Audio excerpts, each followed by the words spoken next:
When you hear the word cancer, your world shatters. Suddenly, everyone has advice. Turmeric, vitamin C, red light, no red light. You're drowning in conflicting information while your body becomes a battlefield, and nobody talks about the emotional wreckage left behind. But here's the truth: killing cancer cells isn't enough. If you don't transform the environment that allows tumors to thrive, A tumor can't grow unless it co-opts the tissue around it. So it creates what we now call a tumor microenvironment or a tumor niche. that's Dr. Lise Alschuler. She's a naturopathic oncologist, professor, breast cancer survivor, and author of The Definitive Guide to Thriving After Cancer. She's helped thousands of patients not just fight cancer, but reclaim their power in the process. I would argue that everybody who has cancer ideally should have both a strong anti-tumor therapy and a very comprehensive anti-tumor microenvironment therapy. In this episode, Dr. Alschuler is giving you a practical 3-tool prevention toolkit: exercise, stress management, and plant-based, but not vegetarian, eating. So if you're ready to stop feeling powerless and start reshaping your body's environment, the microbiome, against cancer, let's dive in. Dr. Lise Alschuler, thank you so much for coming on Kicking Cancer's Ass. I mean, look, when people first hear cancer, after they ask the first questions, how am I going to do this? They start Googling anything that could make chemotherapy better or help them recover faster from surgery, or maybe there's a supplement that can just make this all go away. How do you help people distinguish between empty promises or, God forbid, snake oil and genuinely complementary research-based naturopathic options?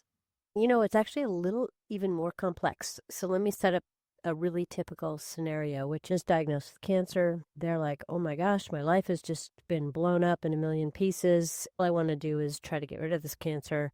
And many of them are sort of shell-shocked, and they're going in, they're listening to their oncologist, they're getting, whoa, this is a big deal, this is a lot of treatment, this is scary too. Actually, their bandwidth to really look into alternative, conventional, complementary therapies sometimes is not very strong, but their loved ones are the ones that are like, oh no, you're not doing this by yourself. So it's oftentimes their loved ones, their caregivers that are in there like, okay, now you've got to eat this way, you got to take this supplement. So it's very nuanced. So I just want to acknowledge that at the get-go, because I think this is an issue that's really all about the person diagnosed, but also the members, the caregivers, etc. Everybody just gets anxious. They want to do what they can. How do people figure it out? Because if you go on to Dr. Google, as I like to call Google, you can find all sorts of recommendations. And some of them come with very compelling testimonials of, it's cured my cancer, I was left to die, and then I did this, and look at me now. Some of them come with, this is backed by scientific evidence, and we've got all these trials, but unless you're a researcher, you may not know whether the trials are any good or not, so it can be very confusing.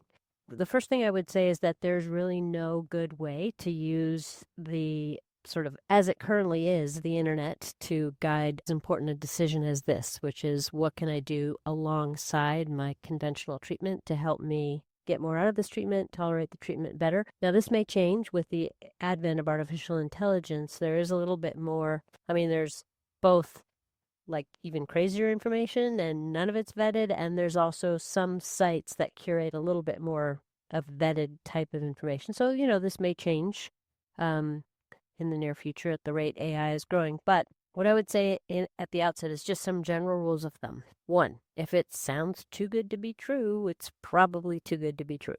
There's so much out there that is just, people who have been diagnosed with cancer are really some of the most vulnerable people. They're the people that are literally staring at their mortality in a way they've never stared at it before. They're frightened, they're overwhelmed. The whole process of cancer treatment is very disempowering, so they're kind of in this disempowered place. So they're very vulnerable to claims that provide a sense of hope. And false hope is not a good thing, because some of those things that people are reading about can actually be harmful in and of themselves. They might interfere with the treatments they're getting. They might take the energy away from healing that really needs to be placed somewhere else. So there's just some harm that can come from it. So first rule of thumb, if it's too good to be true, probably is too good to be true, move on.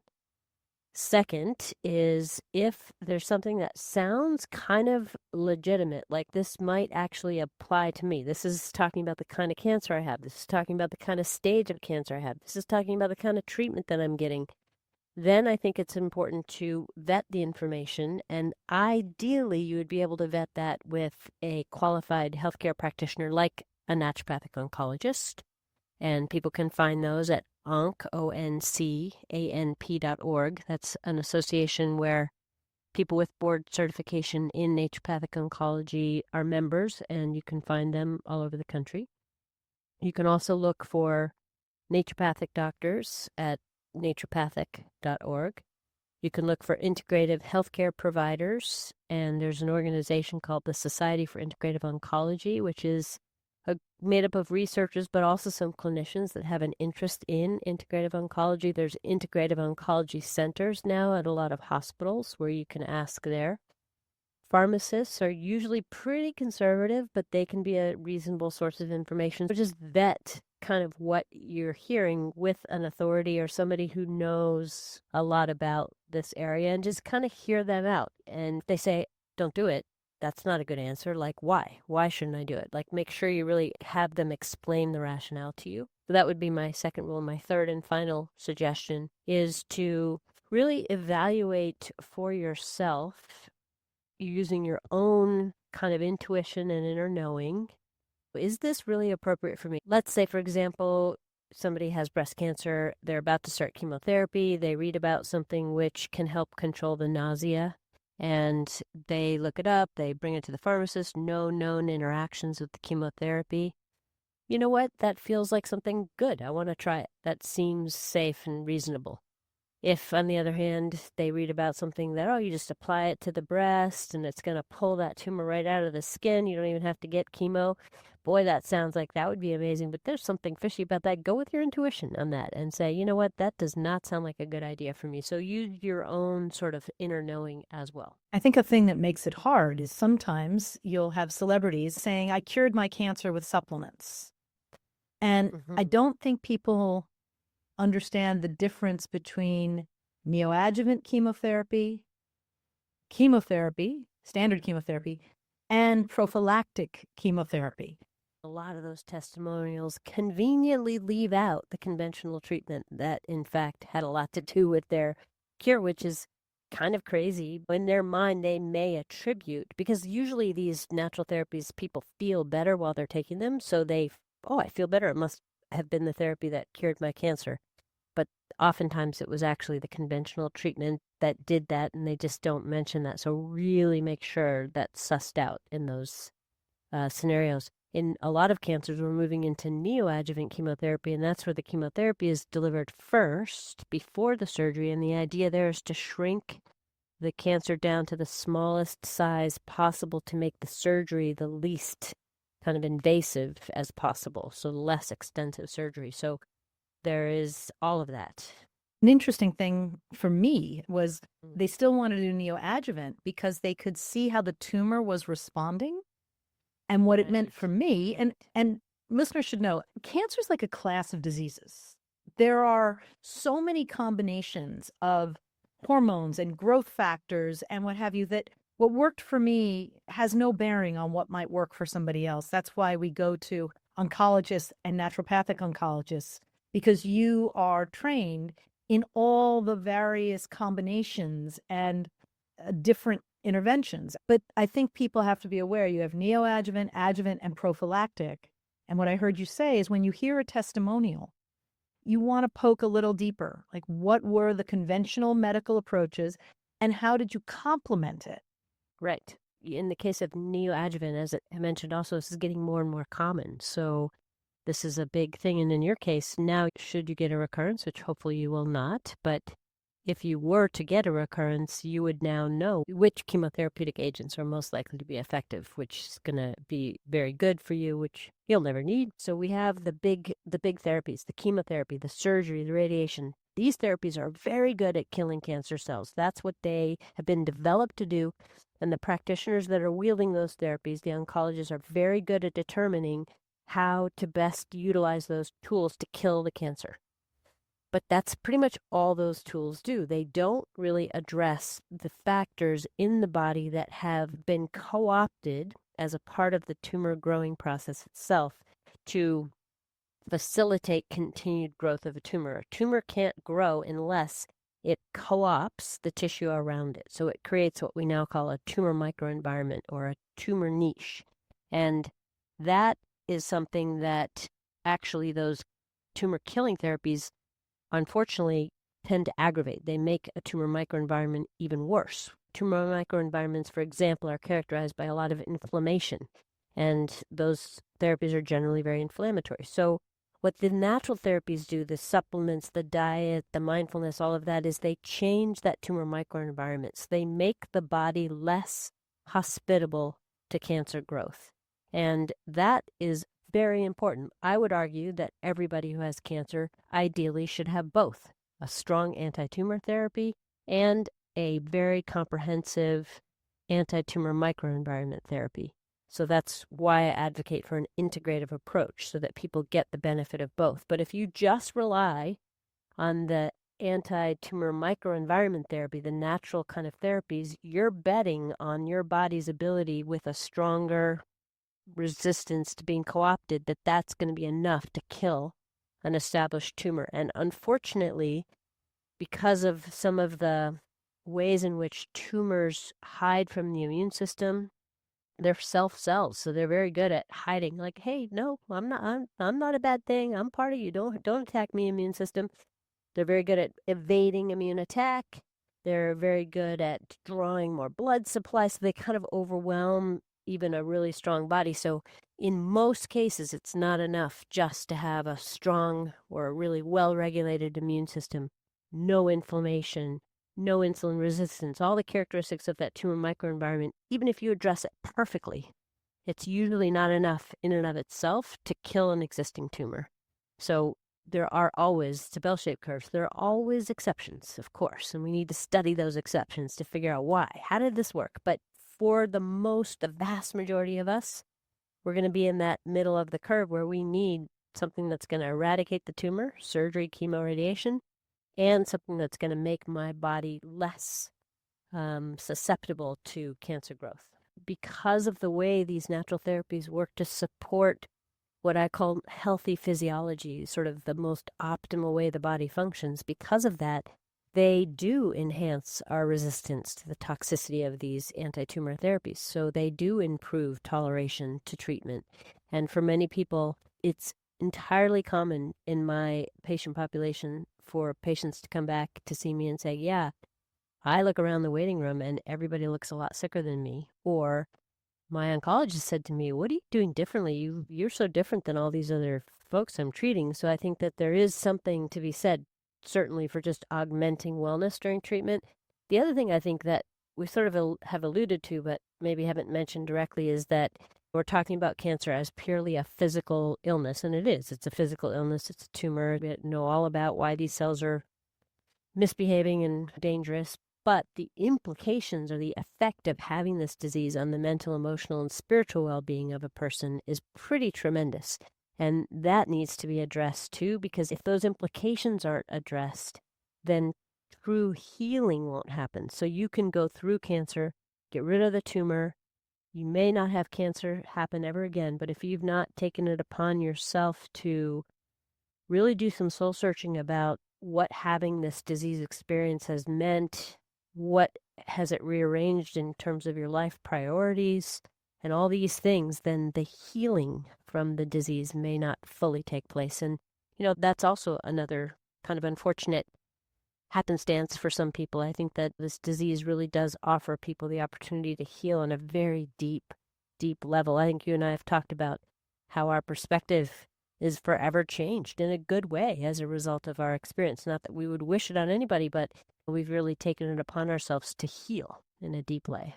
It's interesting because when you finish conventional treatment, it's mostly you're done.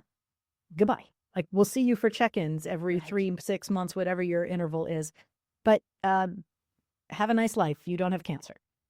And people are left saying, what did that mean? Right? And at the onset, it means nothing. It was your body having, if you will, cells running amok that needed to be stopped and eliminated. But it does mean something. And we are meaning makers. That is what people do. What does it mean? And I think that's a very individual journey. But I also think it's an area where naturopathic medicine and integrative oncology actually offers more support than conventional treatment, because most of this is integrating and processing and kind of owning choices that you want to make going forward. And you can make the choice to do nothing different. That's an available choice, but you'll make it intentionally. That's right. That's really important, I think. And like you said, I think some of these integrative approaches, naturopathic approaches, can give people ideas for tools that they can use to access this level of healing. But as you said, how people access it and what they discover as a result of that is entirely individual. I'm curious, can you give an example of those kinds of tools? Gosh, there's so many. I will give several examples. So mindfulness is one example. I think that there's also a spiritual component for people who have that part of their life. There's that part of it, which may mean introducing patients to tools that give them access to various guided imagery or spiritual journeys or contemplative readings or prayer-based practices. And I think that giving people the opportunity to investigate and just really, I think one of the things that practitioners can do, I hope practitioners will do, is they give permission and sort of allowance to the patient to freely explore all of these areas so that they can find what resonates with them and then reap the benefits of this. And while we're talking about this, it's a very individual process. It's also true, there's something, I don't know, might sound a little out there, but I think there's something about the diagnosis and the disease of cancer, which is a call to action for our community. And if you think about all of the responses, the support groups that emerge around various cancer types, and how important those support groups become to the individuals who use them, and the way in which kind of society mobilizes around people who are diagnosed, it's like pulls community together. And I think that's really important that we pay attention to that. There's some research that has come out, for example, with breast cancer, that women who are socially isolated and have a diagnosis of breast cancer increase their risk of dying from that breast cancer like fourfold, like a lot. And so that sense of being isolated and not part of a community, and it doesn't mean you have to have a ton of friends, it just means that you feel connected to the people that mean something to you in life. So I think there's something about that too in cancer, where it just is really a call to action for each of us. How do we belong to this human community, and where can I strengthen my ties to my community? Well, and I do want to speak to people who actually feel like they are alone. Mm-hmm. There is a community of over 18 million in the United States who are themselves cancer survivors. You probably have no idea how many of them are in your life, at least tangentially, but there are many services that will connect you with people in your community who are survivors and who want to offer support. That's their way of making meaning, is to help somebody else. And so you don't have to be flagellating yourself. I'm alone. I don't have a partner. My parents and I don't talk. Whatever your stories are, there are people who want to stand up for you, even though they don't even know you. And the only thing you have to do is be willing to ask. I would like some help and support. Ask the universe, ask your oncologist. They will have social workers who will know about the groups in your community. And there are people who want to help. Such a good recommendation. I'm just curious how 30 years ago, young Lise says, I know, naturopathic medicine is going to be my thing. Wow, very young, Lise. Well, yeah, so when I was very young, like little, I decided I was going to be a doctor, and that was like my path. I was in elementary school, didn't deviate one little bit until I was in sort of a pre-medical school experience. I was on sort of an accelerated track into medical school, so I had early rotations in hospitals, and I had this experience there where I thought, wow, what I'm seeing happen to these people is really what I'm experiencing is this medicine that's being applied to their bodies. And I couldn't create for myself this sense of having the whole person involved in that exchange. It was very disconcerting to me. And it was influenced, I'm sure, because I decided to major in medical anthropology. So at that same time, my understanding of healing and what the role of the healer and the healee and how every culture interprets healing differently is like just expanding so much. So that was happening. And then I was having this experience of this very sort of disenfranchised healing happening in the conventional system. So at the very last minute, I pulled out of medical school and I didn't know what I was going to do at that point. But I did have a very interesting thing happen to me, which is that I was seeing an acupuncturist, and the acupuncturist, after I'd graduated and did a few other things, try to figure myself out, but left the appointment. She said, there's this catalog, I want you to take a look at it. Just grabbed it, put it in my bag, didn't even look, and then went home, and I had some mail, and I pulled out this envelope, and it was addressed to me, brought it in the house, opened up the envelope, it was a catalog. I thought, that's weird to get 2 catalogs in the same day. Took the catalog out of my bag from the acupuncturist. That was the exact same catalog to, at that time, what was called John Bastyr College of Naturopathic Medicine, which was a very kind of relatively small school at the time. I flipped open the catalog, and the principles of naturopathic medicine just literally spoke directly to my heart. I mean, it was doctor as teacher, the healing power of nature. Everybody has the innate capacity to heal. The doctor's job is to stimulate that innate healing capacity, things like that. And so I called right away, jumped into the next class, and have not looked back since. Love, love, love naturopathic medicine. I think it's, for me, a perfect blending of a science-based approach to nature-informed healing. And that's really what I'm excited about. And so I absolutely love it. Well, when I was also at undergrad, I had this class. It was the most amazing class. It was big auditorium. And these brave individuals would file up there every week. A different person would come up, and they were all people dealing with cancer. And they would talk about their experience. And they were the most remarkable human beings. They were young, old, male, female, all different types of cancer. And all of them, though, had this very deep sense of their own humanity. And they really expressed this desire to be seen and recognized as humans. And they knew they were talking to a bunch of pre-meds, so they were also sort of extolling us to be our most authentic selves. And I thought, gosh, if I ever have a chance to work with people like that, I'm going to do it. So I had it in my head that I wanted to do oncology. And then I was given the opportunity as a naturopathic doctor to work at a cancer specialty hospital in Illinois, and as a naturopathic doctor. So I got to work in a hospital setting.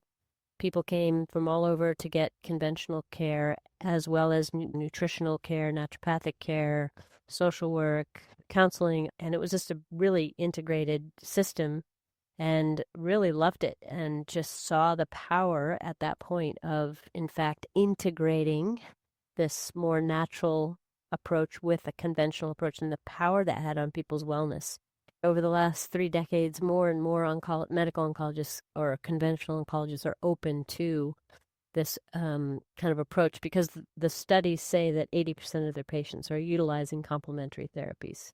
So they're used to hearing it. So I think they've sort of thrown in the towel and said, okay, this is happening, and are more sort of selective on the things they're comfortable or uncomfortable with. So most oncologists are still very uncomfortable with dietary supplements or extreme diets, and that they come by that honestly. I think that they've seen some probably ill-informed approaches in that way, and they don't feel like they have enough evidence. But I think for the patients, one of the things I would suggest is that, first of all, patients recognize that the doctor's really working for you. So it's your life that is at stake, not theirs. So this is really up to you, first of all, just to kind of come into it with a little bit of empowerment. And then secondly, I think it's really helpful to just say, you know what, doc, oncologist, I know that you're really good at killing cancer, and I want you to do your best job at that. And I'm going to do my best job to withstand the treatment, that you're giving to me and to get the most out of it. So for that reason, I need somebody that will help me address the health of my body while I'm going through treatment. So for that reason, I have this other nutritionist, naturopathic oncologist, whatever, working with me. And I want to make sure that what I'm doing with this other provider doesn't interfere with what you're doing to kill my cancer cells. So I'm going to make sure that that note comes to you and let's, kind of be on the same page. That usually works pretty well. Well, and you taught me this new word, the tumor microenvironment. I think you could also say to your doctor, while you do, and I will submit to everything to kill the tumor, I also want to make a inhospitable environment for the tumor to thrive. Yep. And for that, I need someone who focuses on the tumor microenvironment, which is my naturopathic oncologist. I mean, I love that. Right. Yep. That works too.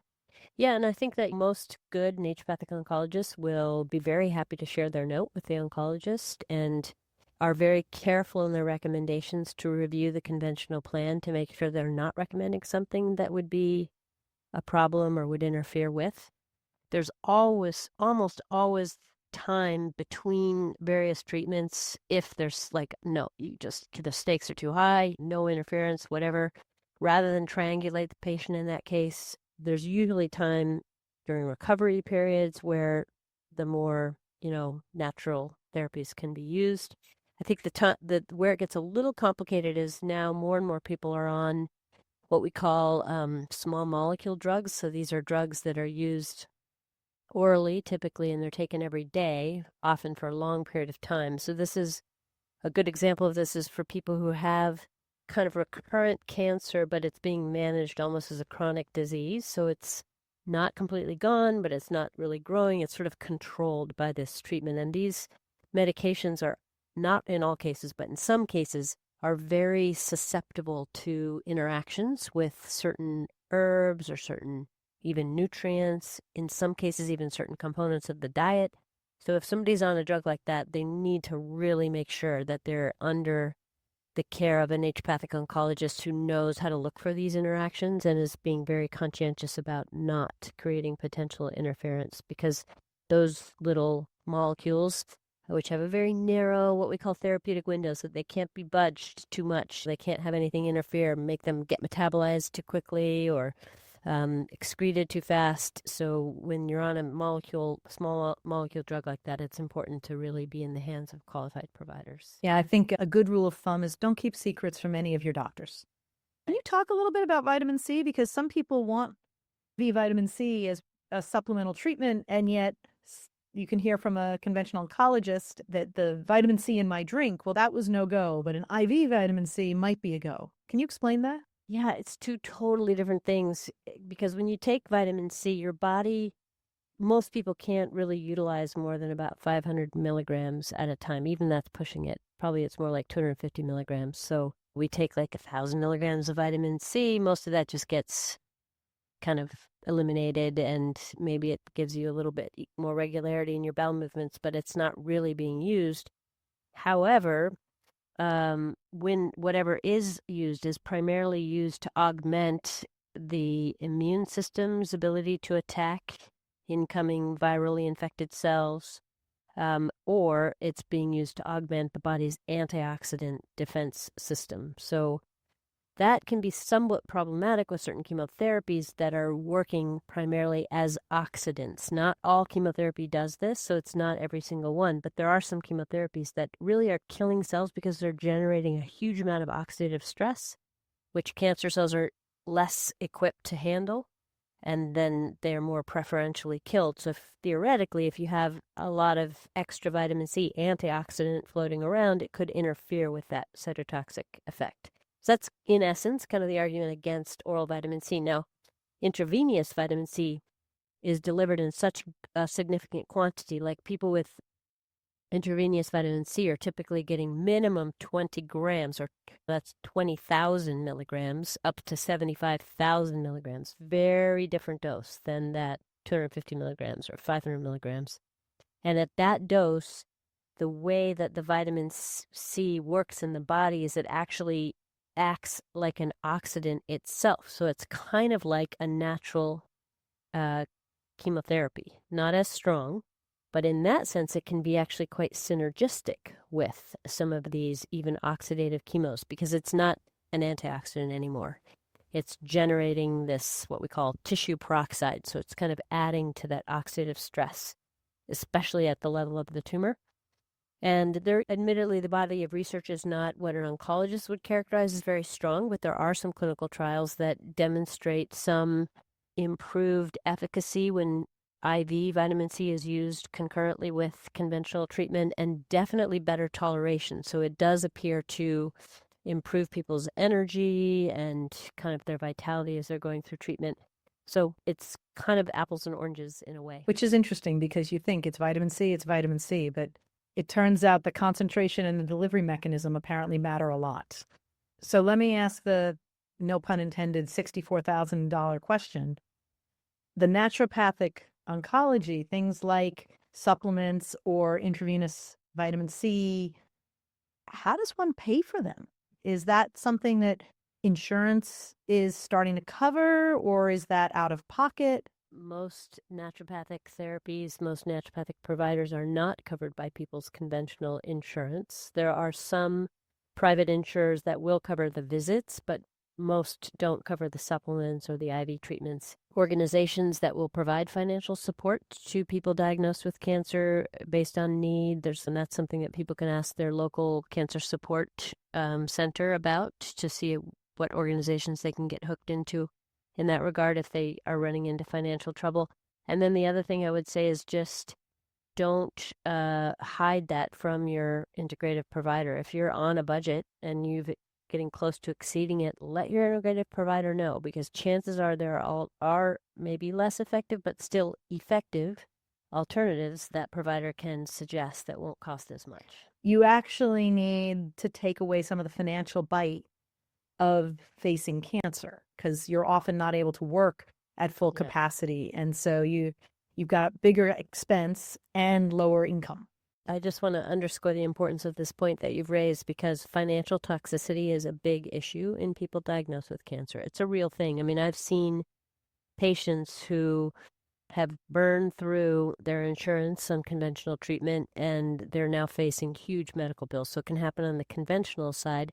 I've also seen patients who are spending an exorbitant amount on supplements and IV treatments and maybe even trips to specialized clinics in Europe, and they're just like racking up debt to a point where it's really toxic for them. So I think it's important to just be mindful about if you're at risk for experiencing that, open up the conversation with your provider, your integrative provider, and let them know that you are at a point where the cost of treatment is becoming problematic, and they will, I guarantee, have ways to scale it back and still provide you with a lot of benefit.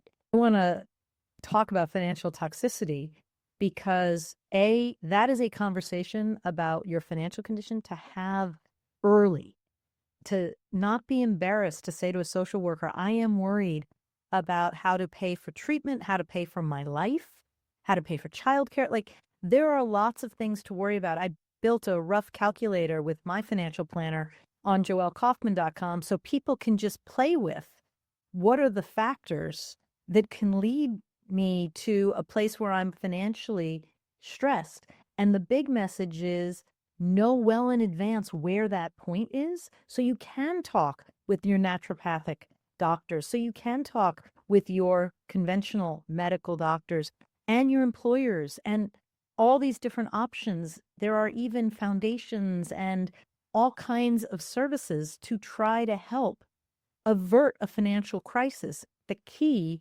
is to do it before you're in it. And it brings up something which I'm going to disclose about my practice style, which is that I'm very enamored of the evidence. And so I learn about a lot of things that have potential to be helpful.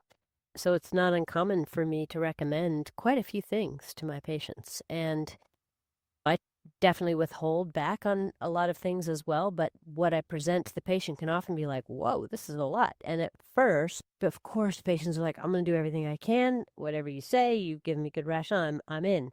And then as time goes on, it's like, oh gosh, I can't stand the smell of these pills. I can't even tolerate taking them anymore. I'm like done with all these supplements. Or This is starting to influence my financial health. And at that point, many times I've been asked to, okay, can you just narrow this down to the most essential list?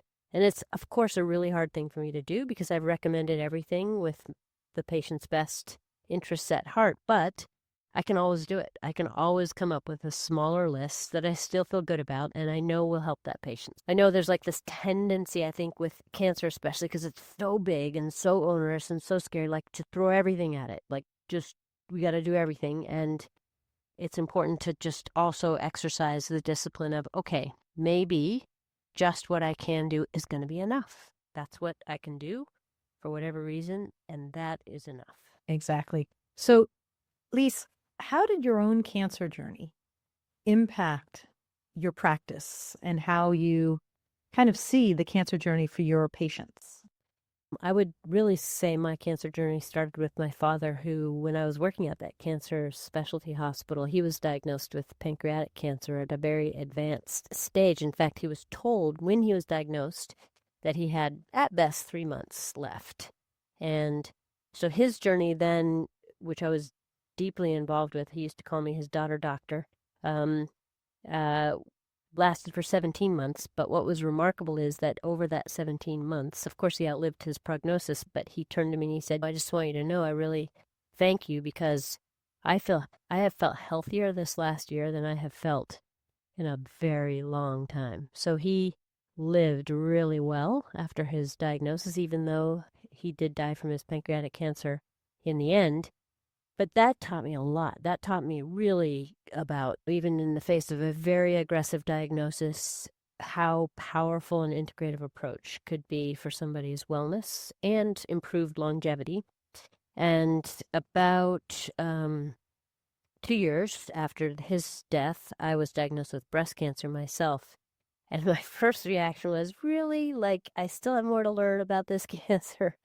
It's not enough to be treating people with it. And my dad, I got to go through this, but really did instruct me in a very deep and profound way. Of course, I went through all the things that patients go through when they're diagnosed with cancer. I stared at my own mortality very acutely. I was 42. I was considered young, and had no obvious risk factors. It was just like kind of beguiling, like, how did this happen? So I had to do a lot of reconciliation of how this happened and what I was going to do with this experience in my life. And in the end, I think that this experience has deepened my appreciation for life every single day. I wake up with gratitude. I mean, I know some people are like, oh my gosh, I can't believe I'm going to be X number of years old. It's my birthday. I'm like, it's my birthday. It's amazing. I've made it another year. And I think that it's given me a profound level of insight into people's experience and really given me the ability to not only be compassionate, but compassionate on a very experiential level. That in turn helps me to partner with them in their journey, not just advise them, but really partner with them and to support them along their path. So I think it's as I call it, a harsh blessing. It's a good word for it. I think it also probably humanizes you and brings a level of empathy because it is a harsh blessing. In my family, because this is a regular occurrence in our family, we call it God's wake-up calls. Like, hello, we need to pay attention now. There's something going on. Or my sister calls it the elephant in the room that just kind of gets closer and bigger and then gets smaller and in the corner. But there's an awareness. And I don't think every physician needs to have that awareness. But since you don't have a choice, having lived through it, it is a blessing. I was going to add one thing to this, which is that I also was able to experience, I think, a lot of the things that patients experience, and in particular, being an naturopathic doctor, in fact, being a naturopathic oncologist and having the diagnosis of cancer. Some patients and people, colleagues, were very perplexed. Like, how could this happen to you? Don't you follow your own advice? And kind of this almost like blaming sort of mentality in it. It took for a while. It took I took a hit with those things. Like, yeah, what did I do wrong? Like that self-reproach that I think a lot of patients go through. And I think one of the gifts that I've received as a result of this diagnosis is being really able to reconcile the fact that I don't believe people cause their own cancer. I think that there are definitely things that can happen to people that create a tremendous amount of stress, perhaps early in their life, perhaps later in their life, that can make that tumor microenvironment more likely to occur, so that there are things that we can do to make it easier for cancer to grow. But do we actually cause the cancer? Or even if we do, like, who cares? Is that something we blame somebody for? Or is it something we say, gosh, this is an experience this person is having, and how are they using this experience to be a better human, to come to the rest of their life with more love in their heart? And that's really the questions that we should be asking of ourselves and of people diagnosed. And so I just think it's also given me the gift of, I don't know, how would I characterize that? Kindness, maybe? Kindness and generosity. So there's a couple of pieces in that I think are really powerful. First off, there is a tendency to wonder what you did wrong to get cancer. And I've talked to hundreds, I'm sure you've talked to thousands.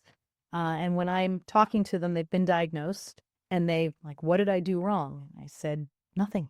Cells ran amok. You could have lived the healthiest life possible if there was a foolproof way to 100% prevent cancer. I'm pretty sure everybody would be convinced to try it, but there isn't. We don't know what that is yet. So telling your story, however that works for you. Like, I tell my story publicly. I wrote a book about it. I talk about it. Other people want to tell their story in a journal, and they may be the only one who reads it. But it was a revelation when I interviewed people for my book, because I just wanted their story. My story was one like yours. I felt like cancer was a unwelcome gift that opened the happiest year of my life and really changed how I observed and appreciated all the happiness tripwires that I could put in my life and just have a happier life. They were so happy and relieved to see their story, to have been heard, and to just say, I want to document that this thing happened to me, and this is what it was like. And I don't know what they'll do with that. They may burn it for all I know. And if that makes you feel good to light it on fire, light it on fire. I'm okay. But I think that's another way of processing the experience, is to tell your story. Right. Yeah. And I'm so glad you've given that opportunity to so many, because it is so important. In fact, I think that's one of the most healing things that most integrative providers have in common, which is we really try to create enough time in our schedule to listen to the patients. And I usually, my first question, well, one of my first questions is, tell me about your cancer from your perspective, and start wherever you think the beginning is. And basically, I'm asking them for their story. And I think it's really important. It's important for them to tell it. It's also important for me as a practitioner to hear how they tell it. I have one more question, because every person who has obliterated or survived their cancer isn't in metastatic disease where it's chronic, says, okay, what do I need to do to prevent recurrence? So is there a prescription that prevents or significantly diminishes the probability of recurrence? So I would take several tools with me to lower the risk of cancer. And I think that none of these take the risk down to zero, but they all lower the risk of recurrence. So cumulatively or synergistically, they take that risk even down more, but nothing's a guarantee. That being said, top hitters in this arena are exercise, for sure. I think that being sedentary is very, very problematic for the body, and how people move and how much they move is up to them. And as you do more activity, that edge will move, and you just keep at that edge. So it's always a little challenging, but of course fun. The other one is stress management. Stress is exceptionally deleterious to the body, and it literally unravels our immune defenses, our microbiome. It is very fueling for the tumor microenvironment. We can't always control the stressors in our life, but we can control to some extent how we manage those stressors. So this is where these mindfulness practices come in, and perception changes and all of that. So I think those two things. Third is diet, and diet is important, and it's very simple. The most evidence-based cancer prevention diet is a plant-based Doesn't mean vegetarian, just means lots of plant food. Plant-based diet that is essentially made up of foods as whole as possible. And so there's not a whole lot, if any, ultra-processed foods in the diet. And that's really the bottom line. Like if you can get there, you're 80% there. And all the rest is just like tweaks that kind of potentize the diet a little bit more. But it's basically a plant-based, fairly lower than not excessive caloric intake. So say moderate to low calorie intake. So those three things I think are the most important. And then on top of that, I do believe that dietary supplements are helpful to reduce the risk of cancer because they're like the tines of a fork, and they get kind of in the biochemical nooks and crannies and adjust things in a way that the sort of broad sweep of a diet can't do necessarily, or takes longer to do, or doesn't do as forcefully. So I think dietary supplementations also are important. And then the final thing would be to look at environmental toxicities. And this, again, is difficult in today's world, but we all can have some agency over our home environments and minimize dust in our home and try to use, household cleaning products that don't emit more toxins and that kind of thing. Lise, let's do the lightning round. So first thing that comes to your mind, complete this sentence. The biggest myth about natural cancer therapies that I wish would disappear forever is... sugar feeds cancer. Interesting. If you could change one thing about how conventional oncologists approach the topic of natural therapies with their patients, what would it be? To be enthusiastically curious. For someone who can't afford to work with a naturopathic oncologist but wants to start somewhere with evidence-based natural approaches, what's your top recommendation for where to get reliable information? I would say my top recommendation for reliable information would be the National Institute of Complementary Cancer Health and Cancer Research, NCCIH. They have a really good website that has a lot of monographs on various things, and I think that their information is well vetted. So we'll put all the links you've mentioned into the show notes so people who are listening while they drive don't have to try to remember all this.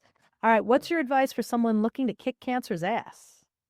I would say that the most important thing is to step into that attitude with a attitude of self-compassion and with a sense of resilience, because this is going to be a long effort, a marathon, not a sprint. Absolutely is. What gives you the most hope right now about where integrative care is heading? Well, first of all, I think that the level of scholarship in integrative training is very high. There's more evidence than ever before. So the naturopathic doctors that are coming out of naturopathic school now, for example, are really well-trained providers. There's more add-on training available for conventional practitioners. That's very good. So I think just the rigor and the science and the scientific backing for the integrative and natural therapies is strong. And I would say that along with that, there are more and more providers in these areas that are just have their heart in their work and are looking for ways to support their patients, not just with therapies, but with a healing relationship. I love that. Dr. Lise Alschuler, you are a treasure trove of information, of inspiration, of hope. This was really great. So I thank you for being on. I'm so glad you're doing this podcast, Joelle. You come from a place of heart in this work, and I think the way you interviewed me shows that you're trying really hard to add integrity to this whole arena. So thank you for all that you do too.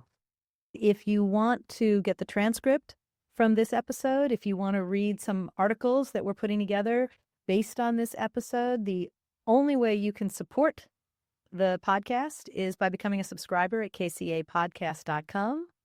Additionally, rate, review, share. Let's get the work that Dr. Lise Alschuler is doing, what is possible in this complementary approach of naturopathic and traditional Western medicine, so that we just feel better. And I love partnering with healthcare providers that have a healing approach. Thank you.